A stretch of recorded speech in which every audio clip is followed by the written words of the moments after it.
Yep.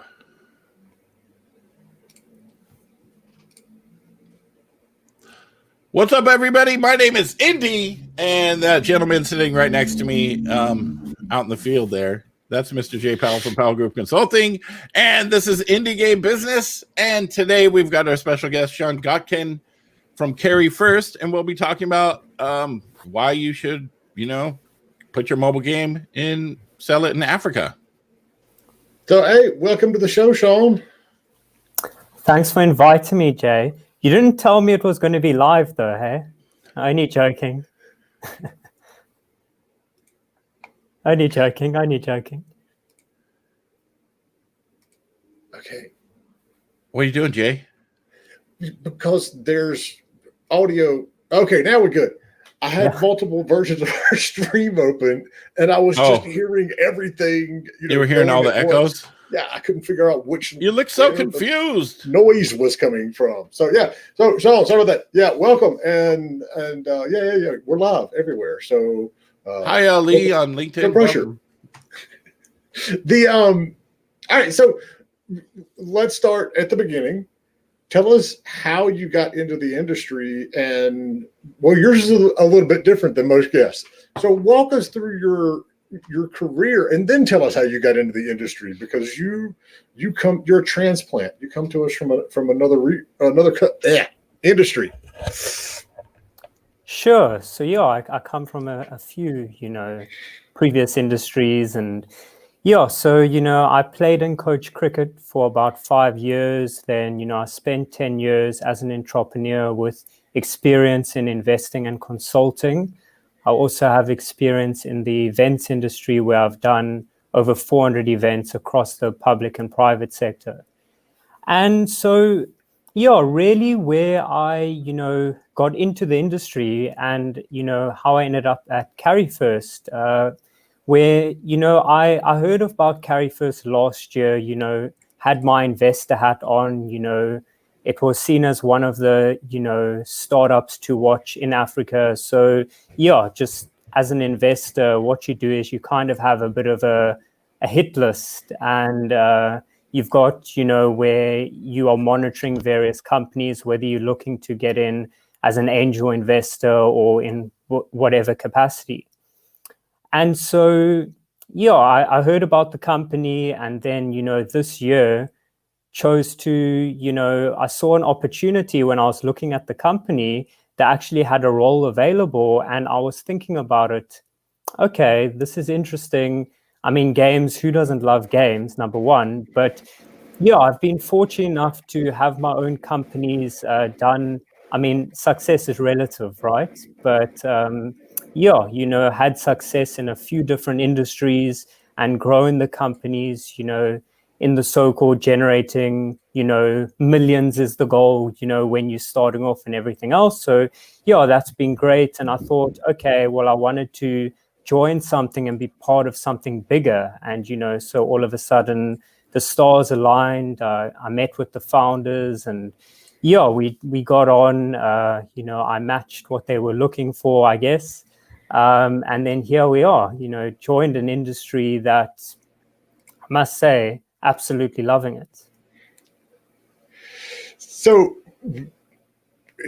one, I keep forgetting, because you and I talked about this, that you had done all these events. And so, the question after next week is going to be, what do you think of our events? Because, I'm just the opposite. I had never run any events, and now I'm running a series of digital events. So that's always interesting.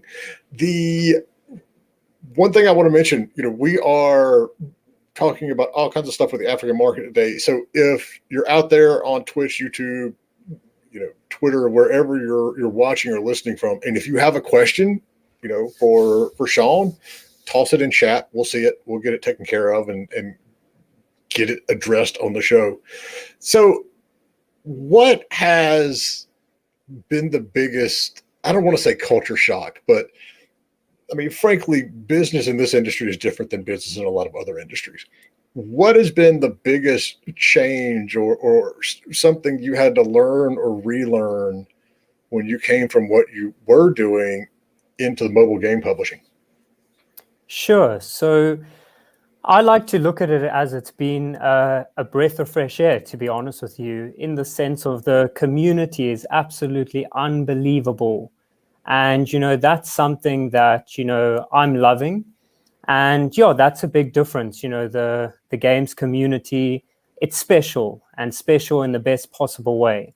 And so people have been extremely welcoming to me across industry, making connections and everything else. And yeah, a lot of friendships along the way as well.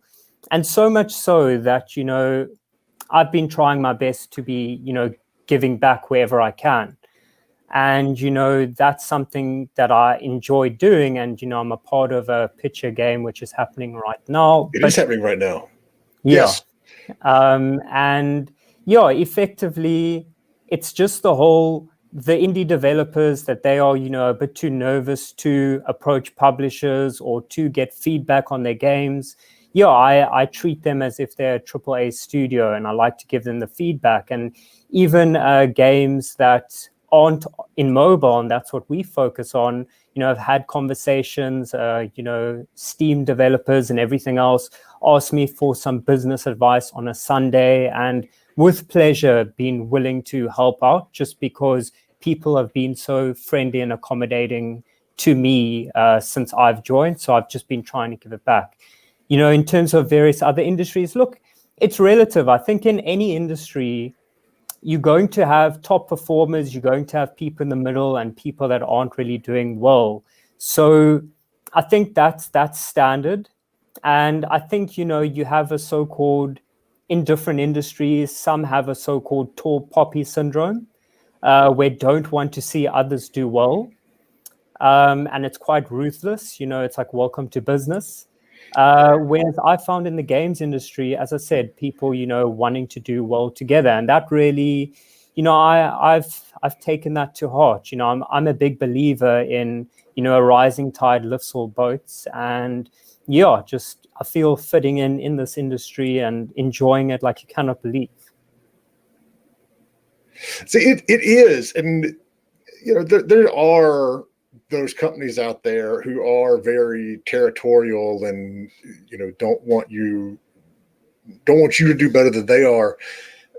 But it really is a very supportive. It's one of those things I don't think about that often because I'm just used to this industry. But I mean, you're right. It is, from the publishing side to, the development and the education side as well. You and Johan are two of the, what do they call it? The focused folks for Pitch a Game. And in a lot of other industries, you don't get, situations where here you have two publishers that are going out there and publicly giving feedback on a lot of these things a lot of these games that are getting pitched. And so that's good, but it's one of those things that I'm so used to it. And those of us who have been doing it, so we think that's normal, but it's really not normal in business, is it? No, I mean, absolutely. And yeah, I mean, you and I have had a bit of jokes about it, and it was going to come up anyway, so I might as well bring it up.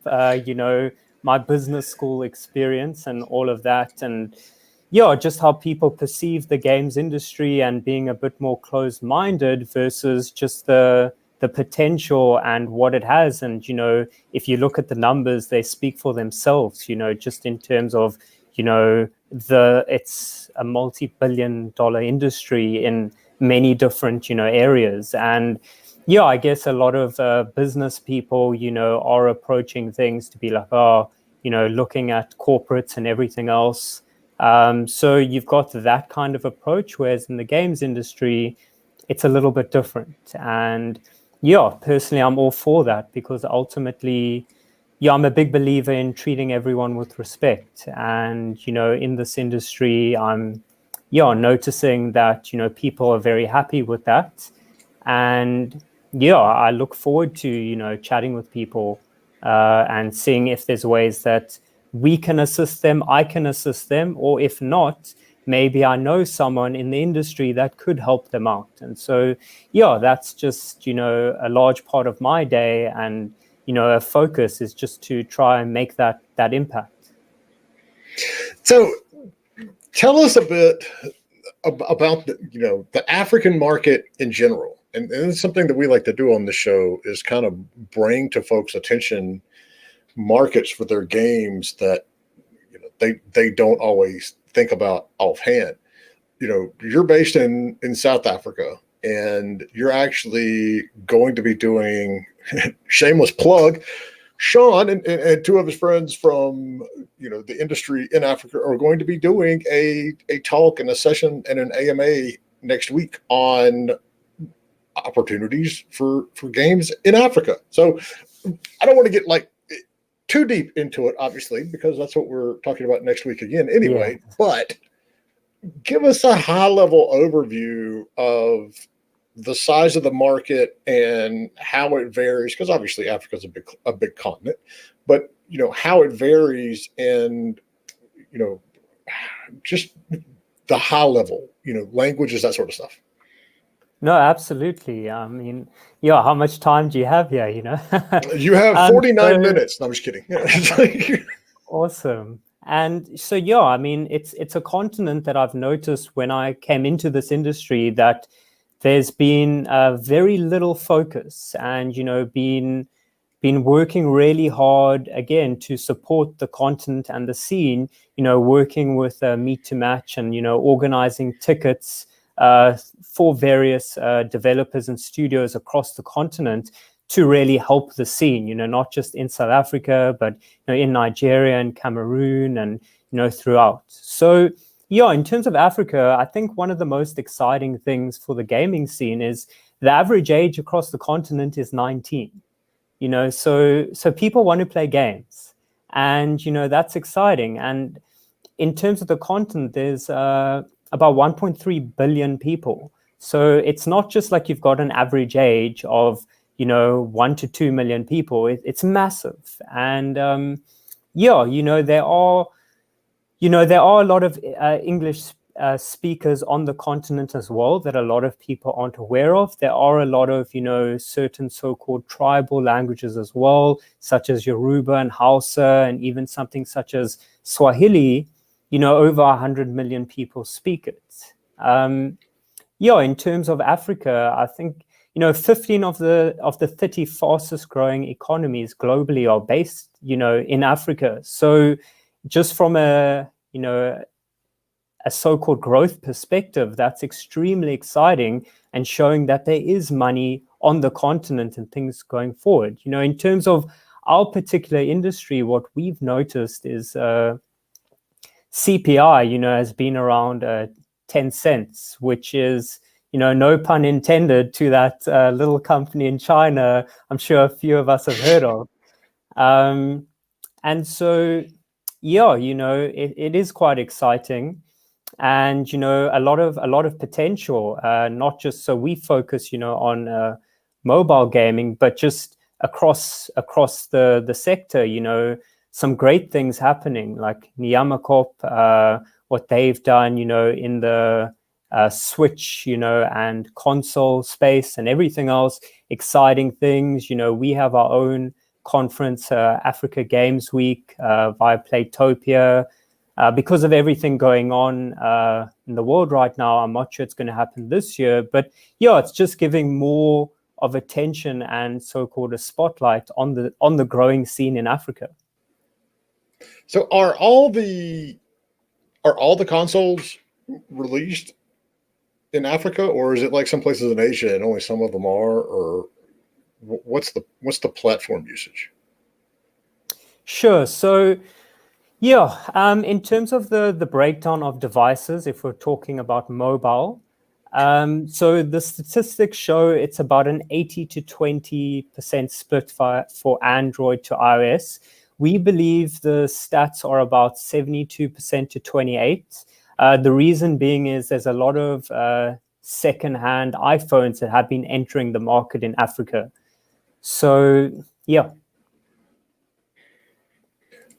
Are the majority of the gamers on mobile versus PC or console? Yeah.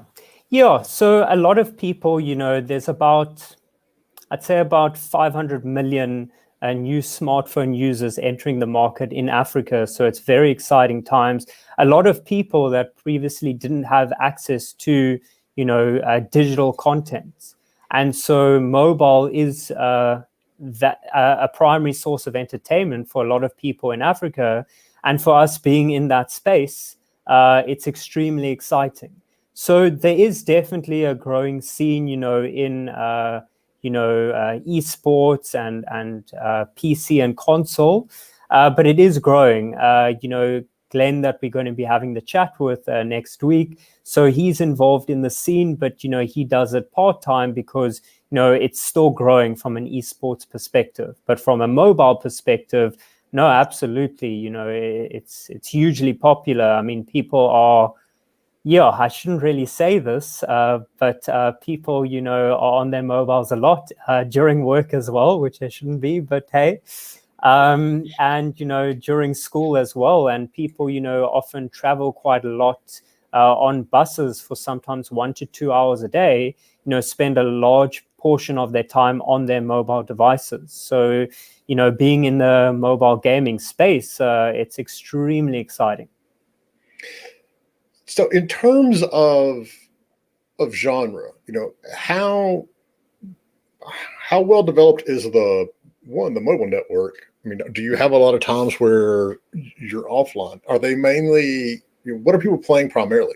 Is it mainly, PvP games, your Clash of Clans, or is it a lot of single player games? So, yeah, I mean, I mentioned the average age is young. The market is young as well. So in terms of the specific genres and the genres that we look at, and strategically, we look from a casual to mid-core perspective. We believe that people, when they come into the space, they come in from that casual element. But there's certain genres that are extremely popular. Football, as an example.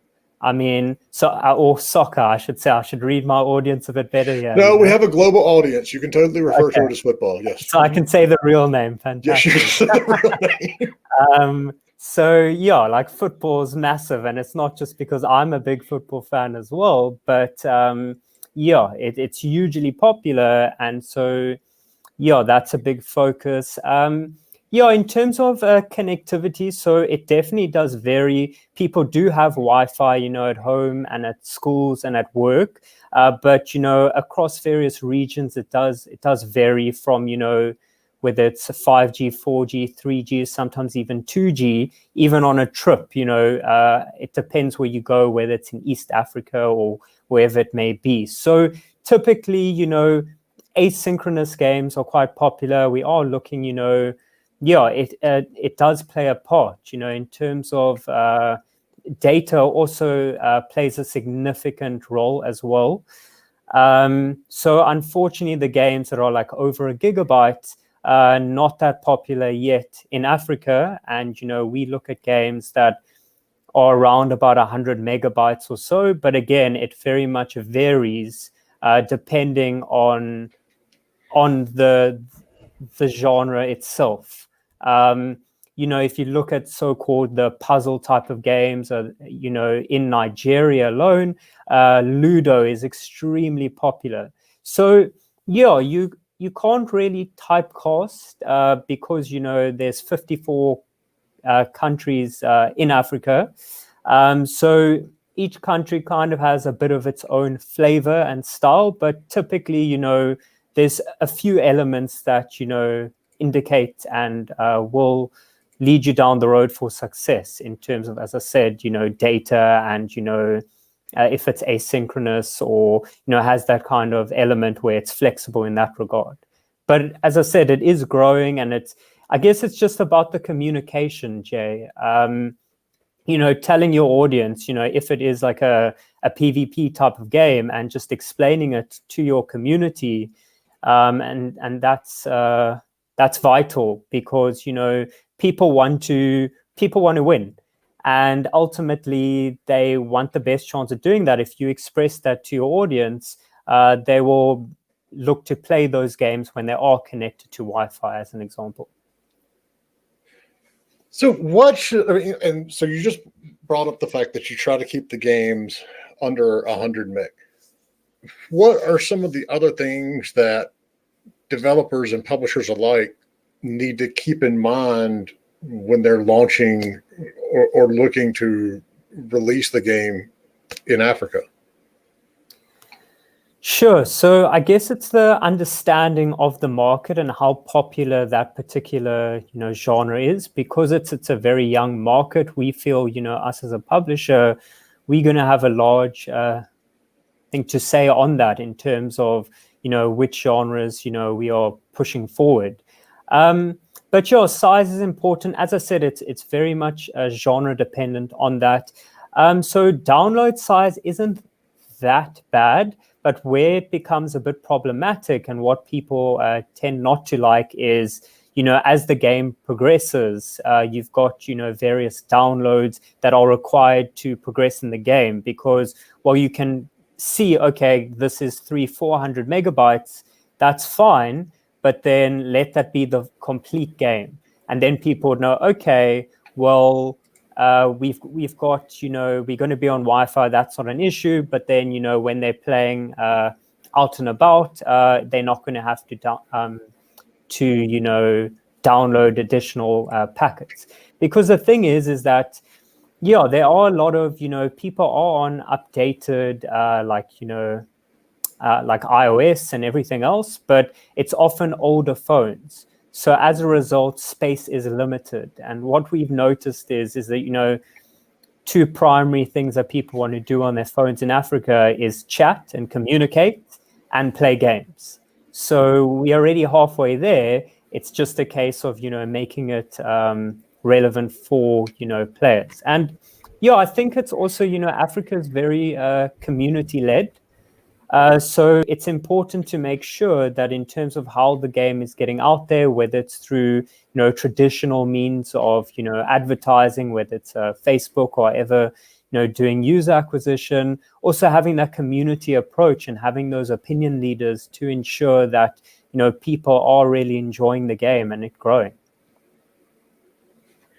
Yeah, and that's interesting because we do see a lot of these games are getting bigger and bigger and bigger in file size as they get more complex and the industry evolves. And so one of the things that I always find interesting when we talk about other markets is, you mentioned the market is young, both in demographic and, there just quite frankly haven't been mobile games around as long as they have been in some other areas. But you get to skip all of those like little simple games that were so popular early on in the mobile space, and you get to jump like directly into some of the cooler things. So, how has that affected the development side of the African market? I mean, are you seeing more people coming out of school or, just passionate in the first place who want to be developers themselves, and how is that segment of the market growing? Sure. So something that's really exciting, and a lot of people in industry across the continent have actually, spoken to both Carrie First and myself. So, we are a company that, had secured funding globally. And as a result, it is showing, the scene in Africa that actually there is potential here. So we strongly believe that, more success stories such as ourselves is going to boost that, and that's something, again, it's beyond just Carry First, something that I'm really passionate about in terms of uplifting the scene. And, we as a company are as well, and that's where we aligned and, doing a lot of chatting with various developers. And I'm never going to get tired of explaining retention and, to developers that just aren't aware, because the reality is firstly, need to, if you haven't been told something or aware of it, how can you hold that against someone for not knowing? So yeah, make a lot of time to explain that, and various tools such as whether it's game analytics or dev to dev, and about integrating it and why it's important and everything else. So yeah, the more education that occurs, the more talent's available, going to come up, because definitely noticing that there's a lot of talent coming up. And as I said, it's just a case of nurturing it and growing it. There's some exciting stories across the continent, and try and support them, regardless if it's in our so-called stable of what we're currently looking for. Because again, as I said, we want to lift up the scene. All right. Well, we did have a question coming in from Nightwolf. Nightwolf says, would it be more, this is what you were talking about previously, would it be more cost effective to upgrade your phone for the bigger file size games, or get a PC and install an Android phone emulator? And does it vary depending on region? Sure. So look, ultimately, I think in terms of, the phone, I guess it's just, what are your friends doing? And ultimately, if Peer your friends pressure. are playing, 100%, that's with community. And, if you're noticing, hey, you want to be playing and everything else, you're going to invest money in purchasing those kind of devices. I can tell you, there was I can't mention the name, but it was a very exciting game. And, they were keen to work with us, and had to turn them down because the size was over a gig. And, in the short term, from a business perspective, you could be like, oh, great, it builds our credibility. We're going to sign such a great title. It just lifts up us and our credibility. But that's just not the way to do business. They wouldn't make money here. We wouldn't make money on it. So we turned it down. And, it's making those kind of decisions, and until things grow. There's some exciting things that are happening. MTN, which is, a telco provider here in Africa, recently announced a 5G, on the continent, and starting in South Africa, but plans, to roll out, through the continent. And as networks improve and everything else, and phones get cheaper and cheaper, then absolutely it's not going to become such a pain point that it is now. So there's certain things that you can change, and there's certain you can't. As I said, it just very much depends in terms of PCs. I think mobile is probably more of the winner than people buying PCs. But if you look at the pricing of the top end phones at the moment, you're absolutely right. You can get a PC that could run the game, and sure, maybe that's a marketing strategy that we need to be doing as well. It's one of those things that I've seen the emulators, but it's like I can't imagine it's the same experience.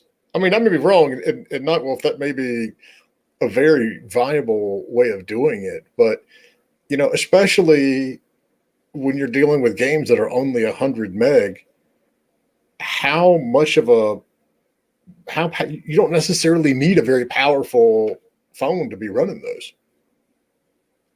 Sure, absolutely. And I've used some emulators as well, on my Mac, in terms of, just testing out games that, so I'm an iPhone user myself, and then, I have an older Samsung phone that I test out, do games work on the phone? It's one of a checklist, just so we get a broader dispersion in terms of seeing, how functional games will be, because being able to feature on older phones, I think that is quite important. But as I said, I think it is, we do assess the genre itself, and how popular the game is, and how it has done in emerging markets. I had a call earlier today with a studio in Indonesia, and we see a lot of similarities with the Indonesian market in Southeast Asia, and and Africa. So,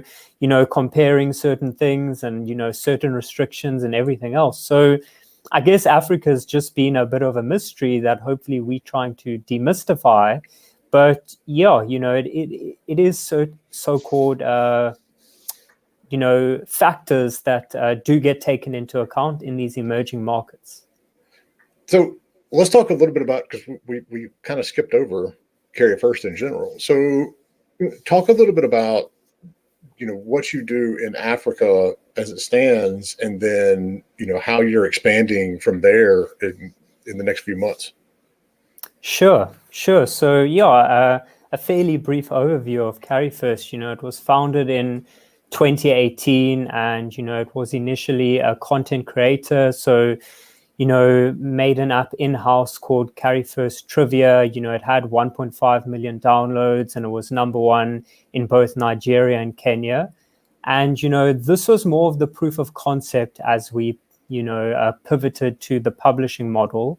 And what we really wanted to do was to understand, why is monetization so low in Africa? Because if you look at it, depends what data you look at, you'd think, okay, there isn't really a market here. But a big factor, is that not a lot of people have access to credit cards.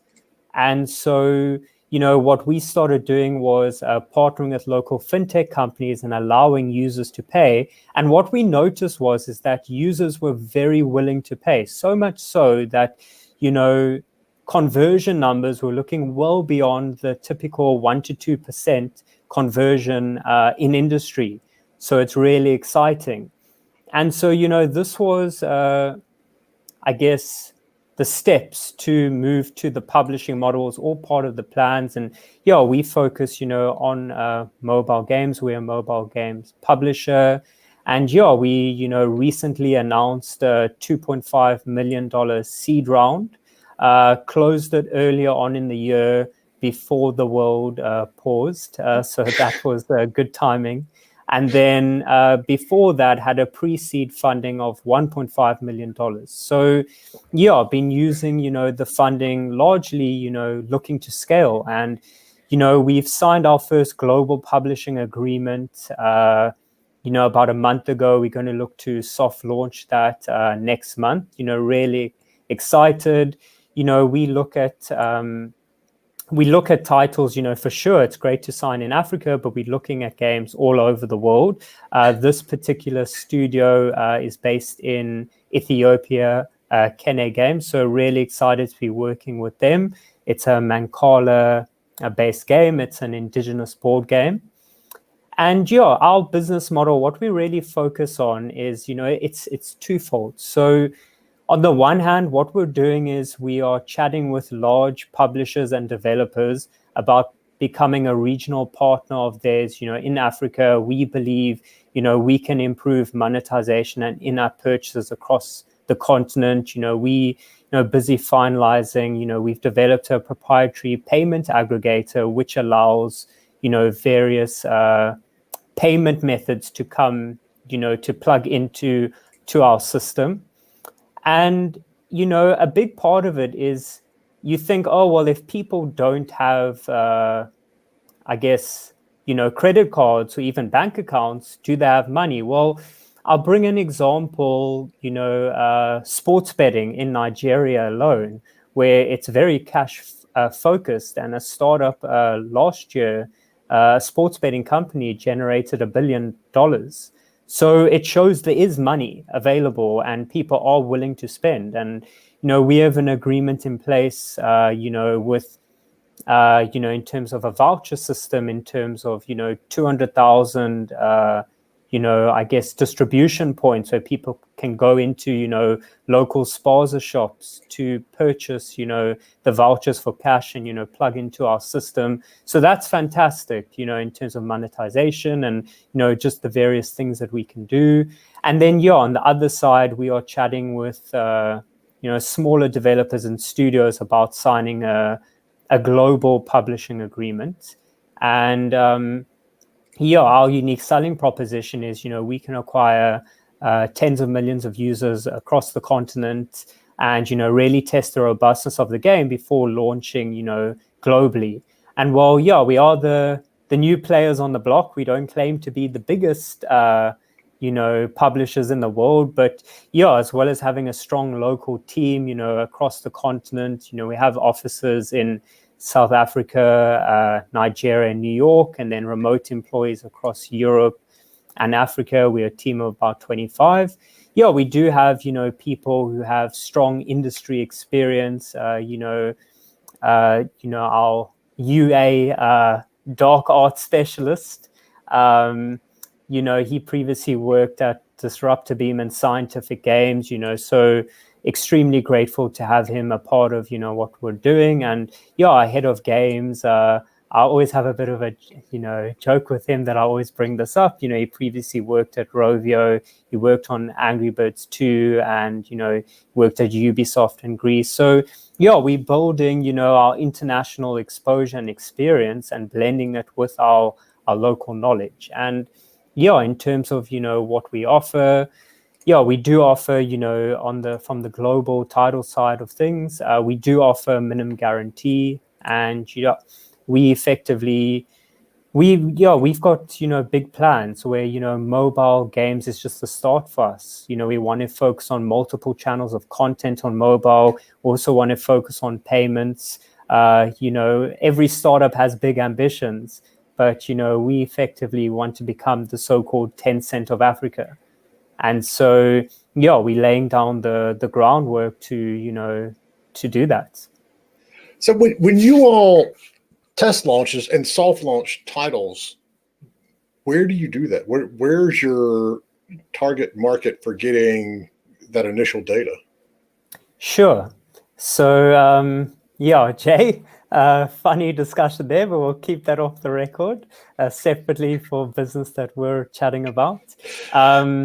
But yeah, so it very much depends if it's going to be regionally focused or globally. So we have quite a strong, presence in South Africa, Kenya, Nigeria. We're expanding into Ghana, Ethiopia, and Egypt as well this year. And yeah, really, it's just we look at markets, that replicate what we're looking for. So if we're looking at, tier one markets such as the US, we would then look at Canada. And if we're looking at, Africa, we typically like to look at Kenya, and then, yeah, we often like to test in the Philippines as well. So yeah, it very much depends on what the particular agreement is, and what the particular outcome that we're looking for. I can't say this enough, and I know I'm speaking to a largely gaming audience, but if I may, just explain from a publisher's perspective why retention really matters, because a lot of developers put their heart and soul into games, and the work that gets put in, and it's a big reason why, despite being a publisher, we put a lot of emphasis on retention. I try out every game that gets sent to us, and that's just a sign of respect to the developers and everything else, and trying out and seeing if there's some potential there. But so why retention matters is because, it's not just about downloads that everyone thinks, oh, great, you've got X amount of millions of downloads, it means you're making huge amounts of money. No, it's just that you've got a lot of users, or it depends if you've got, X amount of, monthly active users or daily active users. And retention is basically showing how many people are coming back to, the app. And that's relevant because if you are showing them ads, as an example, if no one's coming back to the games, no one's viewing, the ads. And if you're making the majority of your money through in-app purchases, again, not many people are making in-app purchases if they're not there. So yeah, that's something that I like to really share with people and share with developers who previously didn't really understand it, and understand the business side of things from the whole publishing model. All right, we got a question. Whoops, there we go. From McJohn Miguel Chris John. And he says, do you look at games before they are published, after they are released, or both? Sure. So in terms of the games that we are looking at right now, predominantly speaking, we are looking at ready-made games that have certain retention metrics. The reason being is just, we the typical hyper-growth startup where, you have the so-called funding that we've received. We're using a large portion of that funding, going into marketing and user acquisition. So therefore, we're looking to stabilize and bring in the revenue in the short term so we can then, have more of an opportunity to get in early on in terms of the life cycle of a game. If it's so-called a football game, hint, hint, I'm a big Manchester United fan, just saying and it's very popular in Africa, if there was a game of that, looking a bit earlier on and seeing if we can come in there and, see what we can do. And ultimately, it's just about, resource allocation and what we can do and if we believe we can be of value, because ultimately that's the most important thing, where both parties are happy. And it's agreements where it's a big thing to me as well, where I want to make sure the developers that we're working with, they're happy and they're happy with what we're doing, how we're doing it, and like to keep that communication very open. So you said you look for good numbers or for retention numbers, and so his next question is, what are good numbers for retention? Sure. Everybody. Yeah, sure. So yeah, I'll give the classic benchmarks. Again, it might be helpful for people who aren't aware of the basic standards. So typically a day 1 retention of 40% and above, day 7 of 20% and above, and day 30 of 10% and above. So those are numbers we're typically looking at. Ultimately, it's very much genre dependent though, and in certain genres it differs. We typically haven't been looking at hyper casual, but just to share with listeners, typically hyper casual games have higher retention numbers, whereas if you're looking at the hardcore genre, you're having lower retention numbers, but your audience is very invested in the game. So yeah, we hate those answers where people say it depends, but I guess it does depend. So if you're a developer wherever, I mean, because we're seeing this more and more and more, I've said it before, we used to live in a world where no publisher wanted to touch anything that had already been soft launched or released anywhere because they felt they've lost control. And now we are seeing more and more publishers, they want to see these KPIs. If you're, a small developer, what's your advice for going out and even getting these first numbers for people to look at? Where do I go to get those retention numbers if I don't have a publisher to help me? Sure. Yeah, that's a great question. So yeah, something that I'd recommend, go look at gameanalytics.com. It's free. And a big reason why it's free is because a lot of, the bigger players in industry, players like Voodoo use it. Voodoo have billions of downloads towards their name. So, it's a great tool, and, it takes like 1 or 2 lines of code to add it in. So yeah, just as a starting point, that's something that I'd highly recommend, in terms of, adding to your game.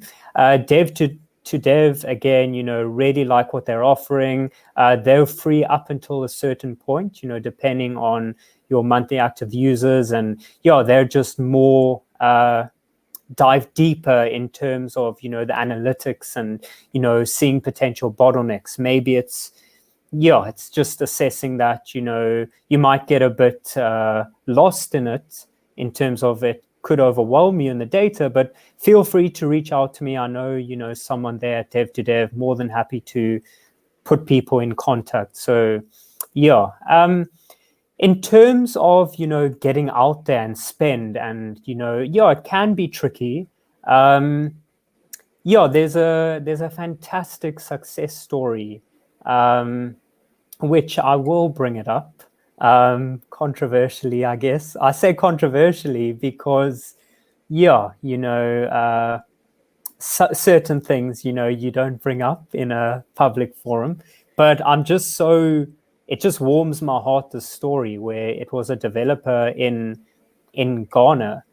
And, during COVID, he released a game and, he had a few downloads and he was really happy about it. And that was it. And then he had 800 downloads and he was over the moon. And within a few weeks, he actually had 70,000 downloads and, just was getting featured and getting spoken about and getting local media talking about it. And it just snowboard. And stories such as that is amazing. And so the advice I'd give is to reach out to people in your countries and in your cities and to the scene. As I said, I strongly believe it's a very friendly scene, and who knows, maybe an article will get written about your game, and who knows, it might get featured. It depends on if it's something that's really interesting, whether it's Apple or Google Play might be really interested in featuring it. So unless you try, you'll never know. So yeah, that's the advice I'd highly recommend. Getting out there and seeing who might know someone and might help, because fully understand it. Starting up, it's like, great, well, we need X amount of thousands of users, but we don't have the budget to then get the deal to then have that, and it's a chicken and egg situation. So to negate that, that's something that I'd recommend doing. So what do you think is the minimum or the ideal amount that you need to invest to get some decent KPIs? Sure. So look, I mean, I also think, know what your game is, because ultimately, if it's a PvP type of game, you're going to need a few thousand users in a particular space in order to really assess the game. So it's all very good if you've got a game that has, let's just say 1,000 users or downloads, or 1,000 to 2,000 users. But in terms of the PvP element, you don't really have something. So there you'd be looking at maybe 5,000 to 10,000, downloads. And it very much just depends on what market you're looking at. It's called CPI, cost per install, and there you'd need to work it out. If you're looking at a CPI on a larger type of game, where you're looking at, I've seen like $1 CPIs, or if you're looking at, as I said, the numbers I spoke about earlier, CPI depending, in Africa of 10 cents, obviously that's 10 times the users you're able to acquire. So it very much just depends on what region, what is your end goal, and are these users realistically the users that are your target market? Because ultimately, it's all very good if you're targeting and you get X amount of users, but then you get terrible KPIs, but it could just be because it's the wrong target markets.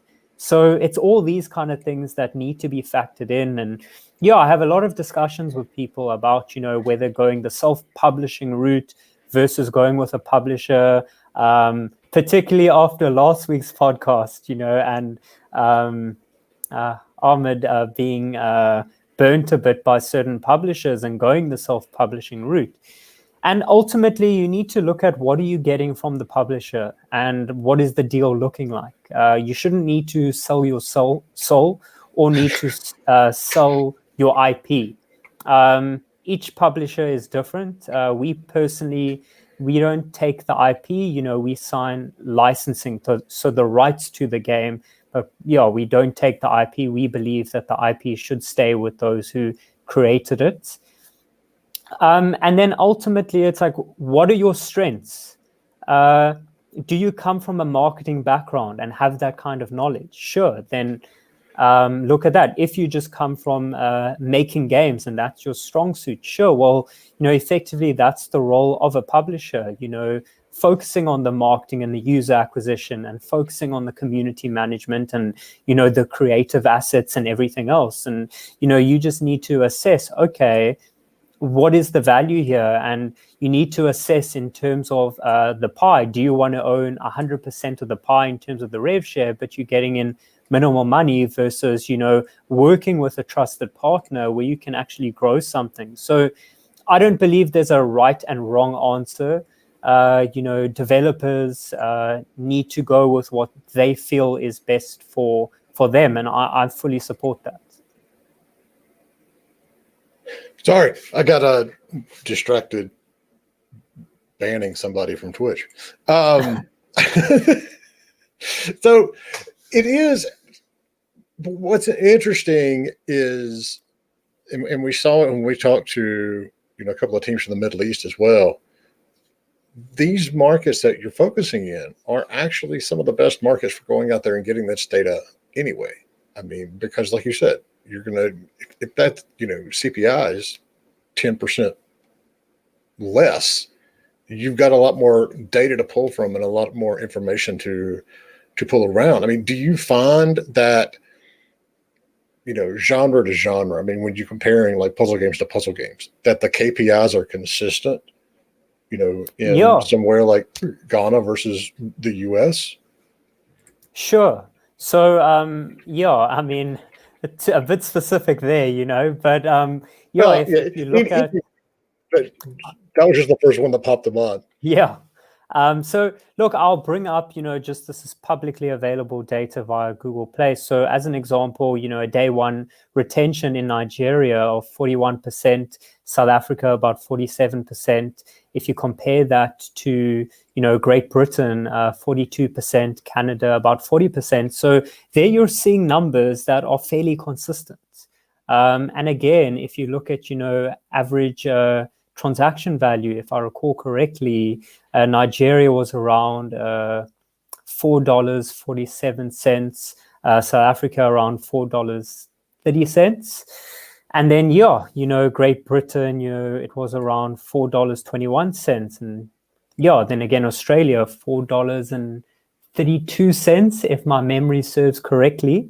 If you look at those numbers, I mean, they are fairly consistent, and ultimately that's very useful. It's just about, okay, how do we go about reaching this audience and everything else? And so it definitely is helpful. And, as I said, it's data where I told developers, users vote with their feet. So if your retention numbers aren't looking very good, you need to make the call of, do we work on this and change it, or do we start over with a new kind of concept? So ultimately, saw retention numbers of, close to 0%. And then the developers were like, oh yeah, but I love this game and everything else. I mean, the reality is, what is your end goal here? Are you making this purely just as a hobbyist? Then by all means, for sure. But publishers aren't really going to be interested in numbers such as that. However, if you flip it, if you've got very strong retention numbers, it's going to open a lot of doors with various publishers, because sure, various publishers look at different things and, are interested in different life cycles of a game, but strong retention numbers are always fantastic to see. And then you're looking at your ARPDAU, your average revenue per daily active users and everything else. So, it's how deep down the rabbit hole do you want to go? But effectively, it all stems from retention. And strong retention often has a good indicator of success.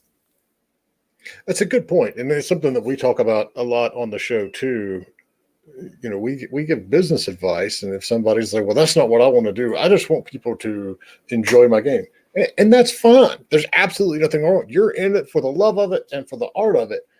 What we try to emphasize, though, is if you want to make this a career, you got to know, when to pull the plug and when to adjust things and when something's just flat out not working. And that's a good point. If you run a retention test and you're getting no retention, 10% retention day one, something like that, and you're that far off the mark on what needs to be done, then you either need to make some major changes, release it as a a hobby project, or cut bait and try something different. Because that's the reality of the industry. At the No, end of the day, absolutely. it's still a I mean, business. absolutely. Look at the statistics. There's only a small amount of games that make money in industry, and everyone wants to be a so-called king. Have a Candy Crush and just be like amazing, and look at those kind of numbers and the revenue that's generating. And ultimately, though, but it is also stepping stones. So don't be hard on yourselves if you have a game that doesn't work out, because it could just be one step closer to coming up with the game that really is a fit. And, it is also something that not only that we look at versus, other publishers as well, is the type of people and how easy people are to work with, and, open to, feedback and everything else. That makes a big difference as well, because sure, one game, it's got a hit and miss kind of a success rate. But if you've got a really strong developer and you've got the potential for a strong partnership there for years to come, well, that's arguably even more valuable. So, yeah, as Pontus was saying, last week, in terms of how you are as a person, it really does go a long way. And yeah, it doesn't mean that a so-called someone with more experience in the industry means they know everything. As I said, don't take what publishers tell you, but if people get defensive, fair enough. It's just a particular company's vision and opinion, but really take into account your users, because, as I said, they do vote with their feet. Another good point, and when you mentioned that publishers typically want to work with companies that are easy to deal with, in your development process, hopefully you're noting all of this stuff. This is the change we made, and this is the change it resulted in analytics. If you go to a publisher knowing that you have lower KPIs than they want to see, but you can show the evolution of the game and say, look, we soft launched this thing originally and we had a 5% retention rate day one, and then we made this change and it's increased to this much, and then a change and increased to this much. That shows the publisher that you're willing to make those changes, because we do. I mean, even games that are being pitched to publishers, they, a lot of developers are like, I don't want them touching anything in it. And we had a client situation like that about a year ago. They wanted to work with a license, and they said, but I don't want them to have any say over the license whatsoever. I was like, well, that's not going to happen. That's just, that's an unrealistic expectation if they are, lending their name to what you're doing.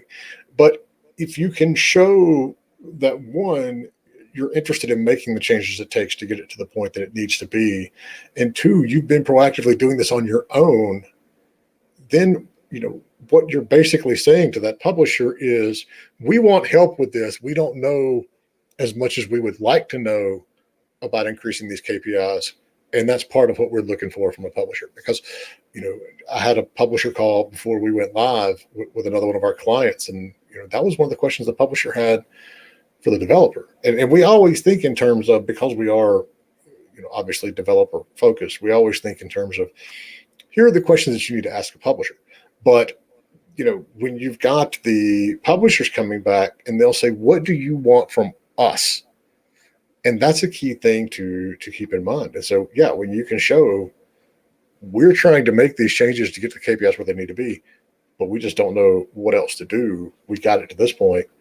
That's a good case to show, when you're pitching. Absolutely. I completely agree with that, Jay. And, it is something that, I have seen. And look, I also chat with, people in industry and, developers that have decided to go a different route to what we're looking at and everything else, still discuss things with them and still give some advice and hear, okay, great. And look at, how their retention numbers are doing and the changes, and, they messaging me and, keeping in touch. And yeah, that's just purely, again, jumping back to just the whole community element. And, people are out there willing to support to show that kind of support. And if you've met some, bad eggs, I mean, that's going to happen in any industry for sure. But largely speaking, there's a lot of good people out there and willing to, give you that advice and support. So don't be afraid to reach out and see, okay, can there be some assistance there? And showing that level of progress, I mean, that's amazing. And it just shows, okay, their capabilities, in terms of, balancing a gaming economy and, did they do that themselves and did they get external help? Okay, wow, they were able to make these kind of changes without the help of a so-called professional. Imagine you get a live ops and monetization specialist coming in for it, So ultimately, it all plays a part, and it's showing the right kind of attitude. But yeah, personally, I don't begrudge anyone in terms of what they want to do with the game and the direction. We can only be of assistance and, give our view of what we believe is going to be a success. Even having strong retention numbers doesn't mean the game's going to be this huge multi-million-dollar success and everything else, and how it all works. It's just, you could come up with the best concept ever, and then there's cases of copycats and they've got the budgets and everything else, and because you went the self-publishing route and it went a lot more organic, there's now 10 other versions. It happens it happens a lot in hyper casual. There's a lot of funny posts on LinkedIn, specifically, where people, show a screenshot of the game and then like the 6 exact copies of it, and it happens. It happens, and it's always happened in the industry. It's just so much easier to do with a hyper casual game because they are so much. I mean, you're talking about games that are sometimes created in the course of like 4 weeks. I mean, not optimized and released in that amount of time, but created in that amount of time, and it takes like a day to copy them sometimes. So it has always happened, and unfortunately, except in rare cases, there's only so much you can do about it. But you can't, be afraid to step yourself out and put yourself out there. It's like the pitch your game thing that Liam's doing today. Yeah. You have to get that feedback. You have to let people know about your game. At the end of the day, it's not about the idea and the design anyway. It's about the execution. How well is that design executed into something that the users can enjoy? So, all right. So we are coming close to the end of our time here. If you've got questions about mobile publishing, the African market in general, cricket, because Sean coached it, and that's one of the sports I still don't understand to this day. Throw those out there. So funny. And I'll ask, why does a cricket match take 2 days to play? That's one of the things that I don't. Shouldn't 5 days actually. 5? Oh my God, no. That's just. It very much depends, and I mean, this is the real catch, is that after 5 days it can still end in a draw. See, this is why it's not popular here in the States. We don't like things that end in draws. That's the Sure. Look at the rules that hockey is going to implement so we don't have a draw. But for 5 days and then you still don't have a winner? Sure. Yeah, no, I mean, look, there's various iterations, and there's games that are about 8 hours, there's games that are about 4 hours, and then the typical 5-day game. And I remember used to have lots of friendly debates with people in America, the argument of what is harder, cricket or baseball. And maybe, Jay, we can have that discussion offline. I don't know if this audience is the right target market to answer that. We're going to get into this right now. It's like, we think there's a lot of people. I'm one of them. I think baseball games are too long, and it's just like, hurry up. Just let's get this moving along. And then to be like, have cricket players look at baseball games and go, well, they're not that long. No, they are. That's But no, that's awesome. And we will absolutely, catch up on more in the world of cricket, because I know it's like, soccer. It's one of the ones that's not as popular here as it is in the rest of the world. But, Sean, thank you for coming on and doing this. It's always something that we love to have folks, come on and educate us on markets that aren't necessarily top of mind. And obviously, I mean, Africa is a huge market, and it's not, one that you're going to spend tons and tons of money, getting installs in. So thanks for that.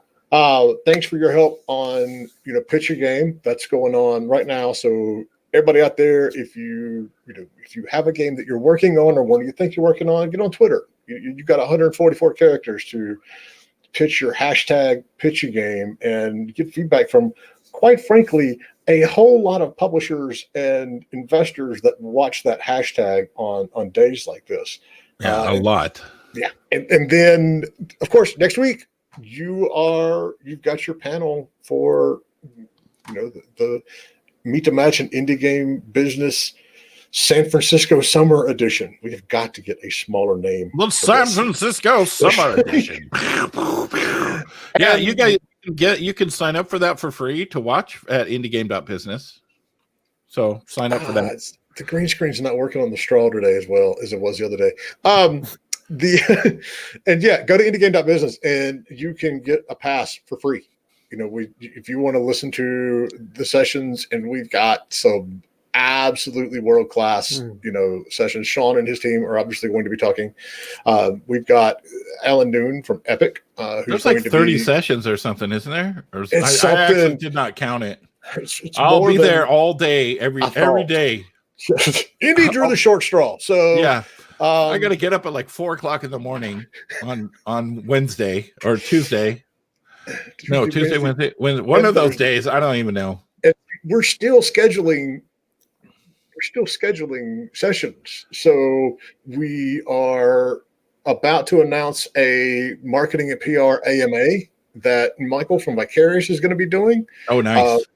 Like I said, Alan Noon from Epic is going to be there. He is going to be giving you tips and best practices for submitting to Epic Mega Grants. They announced this week they had, done $42 million in grants to developers and companies that applied for that. So if you want advice on how to do it, he'll be there. He'll be answering your questions.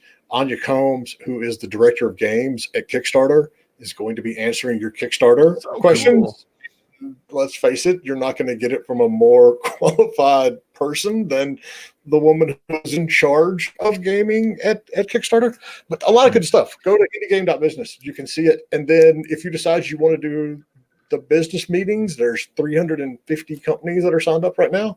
And it's only $60. So, yeah, it's going to be fun. And we got a question. How long is Pitch Your Game going on today? It's 12 to 12, but 12 to 12. So that is 12. Is it 12 London or is in it the 12? UK? Yeah. It's 12 Okay. somewhere to GMT 12 plus somewhere one. some other time. Yeah. GMT +1. So it's going. Just from a spotlighting perspective. So obviously, while I've been here, rest assured, all who've DM'd the Carry First account, all pitches will be looked at. Don't worry. If I can't get through everything tonight, we'll continue looking at it tomorrow. I'm a big fan of supporting, so rest assured, it will be answered. Don't worry. Get involved. Absolutely, it's a great event. And if you want, I'll throw this out there too. If you want personalized business feedback on your pitch, DM me at Business Indie or Power Discord Group or my regular Twitter, and I'll absolutely 100% give you some business feedback on your pitch. You can also join the Indie Game Business Discord. It's scrolling across the screen right now. Discord.gg/IndieGameBusiness. They're changing that to discord.com sometime, aren't they? Why? I don't know. GG. Getting with the times, eh? Yeah, so you can also like us on Facebook. Like us on Facebook at Indie Game Business. Follow us on Twitter at Business Indie to get all the latest news and updates. And this, among all of these other podcasts, will be on anchor.fm/Indie Game Business. But we've got, I don't even know how many we got up there, Jay. A lot. A lot. There's a lot of podcasts up there with about a lot of different subjects. So if you have pretty much any question in the indie game industry or gaming industry, you can go through that podcast list and find out about it. And you know what? If there's a subject that you would like us to talk about again, or we don't have up there, please get in touch with us. Discord.gg/indie game business. Jay and I are in there, and just say, hey, you should do a show about this, and we'll see what we can do. And isn't there a schedule change coming up too, Jay? Yes. We're going to be moving to one show a week, and it's going to be on Fridays. So we've still got a couple of people, I think, queued up to do Wednesday shows. But I mean, quite frankly, we're beginning to be a victim of our own success here with running these events and everything else.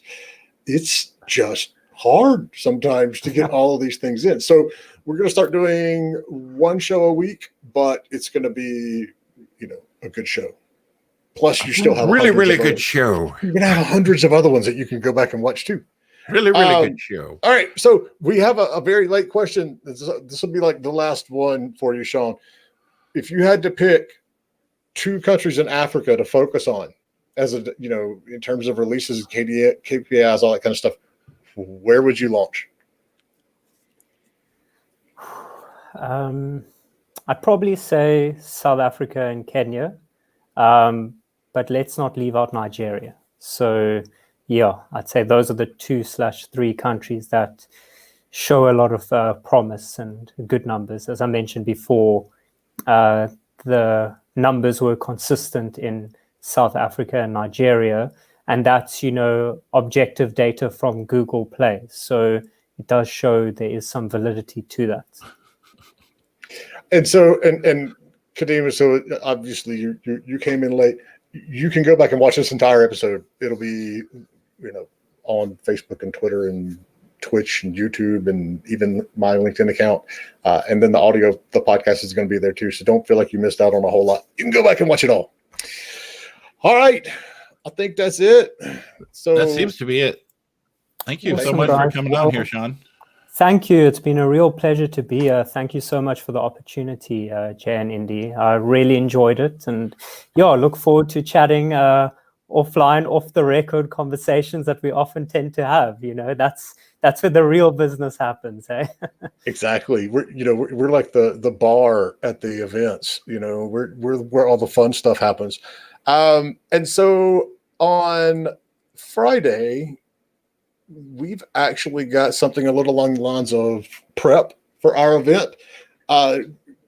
Brendan is going to be on the show giving you tips for public speaking, so you can get ready and know how to manage all the one-on-one video calls that you're going to have next week at the event.